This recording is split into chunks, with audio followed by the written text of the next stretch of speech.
Bienvenidos una vez más a El Comentario, un programa realizado por Agustín Sancho Cubero. Este programa está disponible en YouTube y en las principales plataformas de podcasts.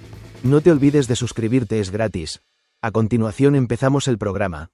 El sol de Castilla caía a plomo sobre los campos de Mejorada del Campo, una tierra áspera y dura que conocía el sudor de generaciones. En esa tierra había nacido Justo Gallego Martínez, en el año 1925, un tiempo de ecos de prosperidad y sombras de conflicto. Su infancia fue la de tantos hijos de labradores, un aprendizaje dictado por los ciclos de la siembra y la cosecha, un conocimiento profundo del peso de la tierra en las manos y del valor del agua. El cielo era su techo y la fe, el cimiento invisible de su hogar. Su madre, una mujer de piedad inquebrantable, sembró en él una semilla de devoción que ninguna sequía podría agostar. La Guerra Civil Española rasgó su juventud, llenando el aire de un polvo amargo que no era solo el de los caminos, sino el de la pólvora y el miedo. Vio la fractura del mundo, la fragilidad de la vida y la facilidad con la que los hombres destruían lo que otros habían construido. Quizás fue entonces, en el estruendo de la sinrazón, cuando empezó a germinar en su interior el anhelo de construir algo eterno, algo que apuntara hacia el cielo en un gesto de reconciliación y plegaria. Llegó la paz, una paz exhausta y vigilada, y con ella la necesidad de encontrar un propósito. El joven Justo, con el corazón lleno de un anhelo que el mundo secular no podía saciar, sintió la llamada de Dios. No era un susurro, sino un clamor que ahogaba cualquier otra ambición. Ingresó como novicio en el monasterio trapense de Santa María de Huerta, en Soria. Allí, la vida era un ritual de silencio, trabajo y oración. Las horas se medían por el tañido de las campanas y los días por el avance de la liturgia. Justo se entregó a esa disciplina con el fervor de quien ha encontrado su verdadero lugar en el universo. El silencio de la trapa era para él una música celestial, y el trabajo manual, una forma de oración física, un diálogo con la materia que le recordaba sus años en el campo. Durante 8 años, su espíritu se moldeó en la austeridad y la contemplación, preparándose para una vida de renuncia y servicio. Creía haber encontrado su destino, un camino recto y sin desvíos hacia la salvación. Pero el cuerpo es un recipiente frágil. Una tos seca y persistente se instaló en sus pulmones, un eco hueco que rompía la quietud de su celda. Pronto, la tos se tiñó de sangre. El diagnóstico fue un martillazo, una palabra terrible en aquellos tiempos, la tuberculosis. La enfermedad, altamente contagiosa, era incompatible con la vida en comunidad. Los monjes, con el corazón apesadumbrado, tuvieron que pedirle que abandonara el monasterio. Para Justo, fue una expulsión del paraíso. El sueño de una vida dedicada a Dios entre aquellos muros se desvanecía en un acceso de fiebre. Se sintió abandonado, no solo por sus hermanos, sino por el mismo Dios al que había decidido entregar su existencia. El mundo exterior, que había dejado atrás con tanto convencimiento, se le antojaba ahora un exilio inhóspito y sin sentido. Regresó a Mejorada del Campo, a la tierra de su familia, con los pulmones rotos y el alma en pedazos. Las noches eran un suplicio de sudor frío y angustia. La muerte le rondaba, una sombra paciente sentada a los pies de su cama. En una de esas noches de delirio, cuando sentía que el hilo de su vida estaba a punto de romperse, hizo una promesa, un pacto desesperado con el cielo. Se dirigió a la Virgen María, a Nuestra Señora del Pilar, la patrona de España, cuya imagen veneraba desde niño. Le suplicó que intercediera por él, que le salvara de la enfermedad que lo consumía. Y a cambio, le ofreció lo único que le quedaba, su vida entera, sus manos, su tiempo. Si se curaba, le prometió, construiría un templo en su honor, un santuario levantado con sus propias manos, en la tierra que le vio nacer. No era la promesa de un hombre rico que encarga una obra, sino el juramento de un náufrago que ofrece el resto de sus días a cambio de una orilla. Y el milagro, o la casualidad, o la fortaleza de su cuerpo campesino, ocurrió. Contra todo pronóstico, la enfermedad remitió. Lentamente, con la tenacidad de la hierba que se abre paso entre las piedras, Justo recuperó la salud. El aire volvía a llenar sus pulmones sin dolor, y la vida, que había estado a punto de escapársele, regresaba a él con una intensidad renovada. Pero no había olvidado su promesa.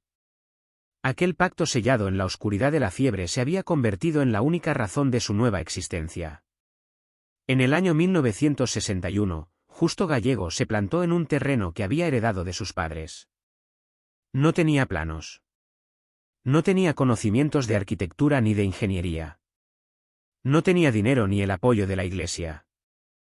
Solo tenía sus manos, una fe que rozaba la locura y el recuerdo de su promesa. Los vecinos de Mejorada del Campo lo miraban con una mezcla de lástima y burla. Empezó a cavar los cimientos, solo, con una pala y un pico.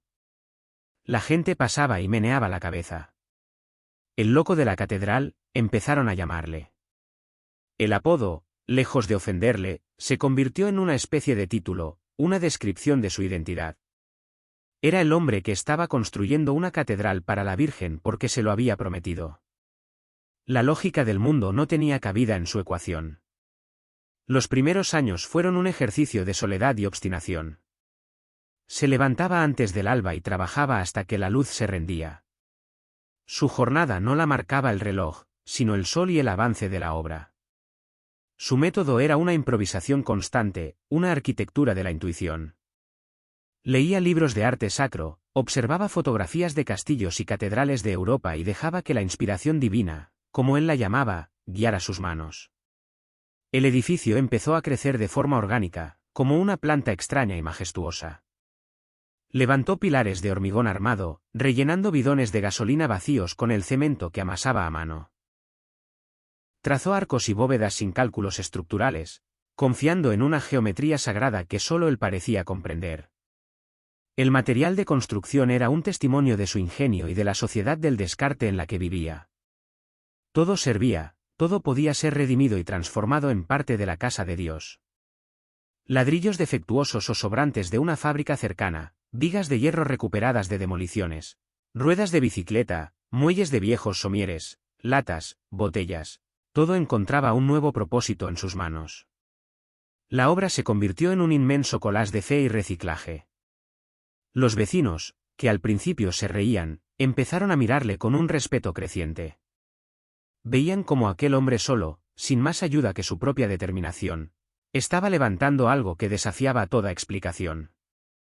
Le llevaban sacos de cemento, herramientas viejas, comida. Eran pequeñas ofrendas, gestos de complicidad con aquella locura monumental. Las décadas pasaban y la catedral crecía, lenta pero imparable. Se convirtió en el paisaje y el alma de Mejorada del Campo. Las estaciones se sucedían, pintando el esqueleto de hormigón con la luz dorada del otoño o el frío azul del invierno, y Justo siempre estaba allí, una figura diminuta y constante en medio de su creación. Su cuerpo se fue encorvando por el esfuerzo, sus manos se convirtieron en un mapa de cicatrices y callos, pero su voluntad permanecía intacta. La catedral era su vida. No había separación entre el hombre y la obra. Comía y dormía en un pequeño rincón del propio edificio, un asceta moderno viviendo dentro de su propia plegaria de ladrillo y cemento. Un día apareció un hombre llamado Ángel López. Era más joven que Justo, y al igual que él, sentía un profundo anhelo espiritual. Quedó fascinado por la obra y por la fe incombustible de su creador. Empezó a ayudarle, primero de forma esporádica, luego con una dedicación casi total. Se convirtió en su escudero, su aprendiz, su mano derecha. La soledad de Justo se vio aliviada por aquella compañía leal. Juntos, subían a los andamios precarios, mezclaban hormigón, colocaban ladrillos. Compartían el pan, el trabajo y el silencio. Ángel aprendió a entender el lenguaje sin palabras de Justo, a anticipar sus necesidades, a compartir su visión. La estructura se volvió cada vez más compleja y audaz. Una cúpula imponente, inspirada en la de San Pedro del Vaticano, comenzó a tomar forma, con un diámetro de 12 metros, sostenida por la fe y por una estructura de nervios de acero recuperado. Las paredes se llenaron de vidrieras, pero no de cristal de Murano, sino de culos de botellas de colores, trozos de vidrio rotos incrustados en el cemento, que filtraban la luz creando un efecto místico e inesperado. Construyó una cripta, torres que aspiraban a tocar el cielo, claustros y capillas. Todo sin un solo plano oficial, sin la bendición de un arquitecto colegiado. Las autoridades locales toleraban la obra con una mezcla de resignación y asombro. Era una construcción ilegal, un desafío a todas las normativas urbanísticas, pero demolerla se había vuelto impensable. Era ya un símbolo, un monumento a la perseverancia humana. El mundo exterior empezó a descubrir a la anacoreta de Mejorada. Llegaron periodistas, fotógrafos, equipos de televisión de todas partes del globo. Querían contar la increíble historia del ex-monje que construía una catedral con sus propias manos y con basura. Justo lo recibía con una indiferencia educada. No buscaba la fama. La atención del mundo era una distracción, un ruido que interrumpía su diálogo con Dios. Sin embargo, aquella notoriedad trajo consigo un cambio significativo. Una conocida marca de refrescos le ofreció una suma considerable de dinero a cambio de rodar un anuncio en su catedral. Justo, siempre pragmático, aceptó. Aquel dinero le permitió comprar materiales que de otro modo nunca habría podido permitirse, y dar un impulso a la obra. De repente, el loco del pueblo era una celebridad internacional, y su catedral, una atracción turística. Visitantes de todo el mundo acudían a ver el milagro de hormigón y chatarra. Contemplaban con asombro las columnas hechas con bidones, las escaleras de caracol que subían a torres inacabadas, los frescos de estilo Knife pintados por el propio Justo en las paredes. La catedral no era perfecta según los cánones de la arquitectura. Era imperfecta, asimétrica, brutal, al mismo tiempo, de una belleza sobrecogedora. No era la belleza de la perfección, sino la de la autenticidad. Cada ladrillo, cada viga, cada trozo de vidrio contaba una historia de esfuerzo y devoción. Era un edificio que tenía alma, el alma de Justo Gallego. Los años siguieron su curso inexorable. Justo envejecía. Sus pasos eran más lentos, su espalda se resentía del peso de miles de jornadas de trabajo. Sabía que no vería su obra terminada. La catedral era un proyecto infinito, una tarea para más de una vida. Pero eso no le angustiaba. Él había cumplido su promesa. Había dedicado cada día de su vida desde su curación a levantar aquel templo. El resultado final estaba en manos de Dios. Su labor era poner la siguiente piedra, y la siguiente, hasta que sus fuerzas se agotaran. Confió en Ángel la continuación de su legado. Le transmitió sus sueños, sus ideas, su visión inacabada. Crearon una fundación, Mensajeros de la Paz, para que se hiciera cargo de la catedral después de su muerte, con la esperanza de que algún día pudiera ser consagrada y abierta al culto católico, el propósito último de su titánico esfuerzo. Su cuerpo se debilitaba, pero su espíritu permanecía lúcido, anclado a las paredes que él mismo había levantado. Pasó sus últimos días allí, en su catedral, el lugar que había sido su taller, su hogar y su monasterio. Murió en noviembre del año 2021, a la edad de 96 años. Había dedicado casi 60 años de su vida a la construcción. Justo Gallego no dejó tras de sí un edificio terminado. Dejó algo mucho más grande, un testamento de fe, una lección sobre el poder de la voluntad humana para transformar la realidad. Su catedral, inacabada y magnífica, sigue en pie en Mejorada del Campo. No es solo una acumulación de ladrillos y hormigón, sino la materialización de una promesa susurrada en una noche de fiebre. Es un faro de esperanza construido con los desechos del mundo, una demostración de que de la nada, de lo descartado, puede surgir la belleza. Los que la visitan no solo ven una proeza arquitectónica, sino la huella imborrable de un hombre que movió montañas, no con maquinaria pesada, sino con la fuerza de su espíritu. Un hombre que fue agricultor, monje y arquitecto de su propio sueño, un loco bendito que escuchó una llamada y le dedicó la vida entera, construyendo una oración tan grande que se puede ver desde el cielo. Su historia es la de una fe personal, íntima y descomunal, que se hizo visible para el mundo entero en forma de una catedral imposible. Hasta aquí esta edición del programa del comentario, un programa realizado por Agustín Sancho Cubero. Este programa está disponible en YouTube y en las principales plataformas de podcasts. Hasta la próxima edición del programa. Muchas gracias. Dirección y realización Agustín Sancho Cubero.